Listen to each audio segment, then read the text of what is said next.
علی حسن صاحب پوچھتے ہیں مفتی صاحب کوئی بندہ قرآن کریم حفظ کر کے بھول جائے اور دوبارہ یاد نہ رہا ہو تو کیا کریں، اور دوبارہ یاد کرنے کے کچھ طریقے بھی بتا دیں۔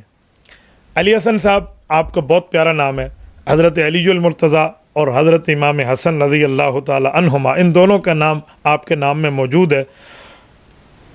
تو میں آپ کو احادیث پاک آپ کی خدمت میں پیش کیے دیتا ہوں۔ مشکات شریف میں حضرت سعد بن عبادہ رضی اللہ تعالیٰ کی حدیث ہے، اللہ کے رسول صلی اللہ علیہ وسلم نے فرمایا کہ جس آدمی نے قرآن کریم کو یاد کیا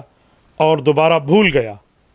تو اللہ تعالیٰ کے ساتھ قیامت میں وہ اس حال میں ملاقات کرے گا کہ اس کا ایک ہاتھ کٹا ہوا ہوگا اور وہ آدمی جذام کی بیماری میں مبتلا ہوگا۔ دونوں قسم کے روایات موجود ہیں، لیکن ہاتھ کٹا ہوا ہونا یہ یہاں موجود ہے، ابو داؤد میں بھی اور دارمی میں بھی یہ لفظ ہے۔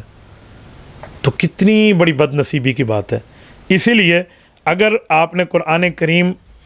پڑھا ہے تو بہت سعادت ہے، بھول گئے ہیں بہت شقاوت ہے، تو آپ واپس سعادت کی طرف آئیے اور دوبارہ یاد کیجئے۔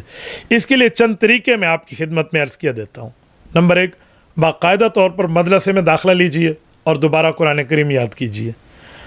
اور اگر پورا دن آپ کو دینا ممکن نہیں ہے تو 1-2 گھنٹے کسی قاری صاحب سے لے کر اس قاری صاحب کی خدمت بھی کریں تاکہ وہ آپ کے لیے خاص وقت نکالے تو اس کی نگرانی میں یاد کرنا شروع کر دیں۔ اگر یوں ہی بھی نہیں ہے تو کسی قاری صاحب کے پاس بیٹھ کر آپ کو پابندی کا وقت نہیں مل رہا تو از خود وقت نکال کر روزانہ کی بنیاد پہ 1 رکوع 1 پاؤ یا اس طرح جتنا آسان ہو آپ یاد کرنا شروع کر دیں، اور جس قدر قرآن کریم یاد ہوتا جائے،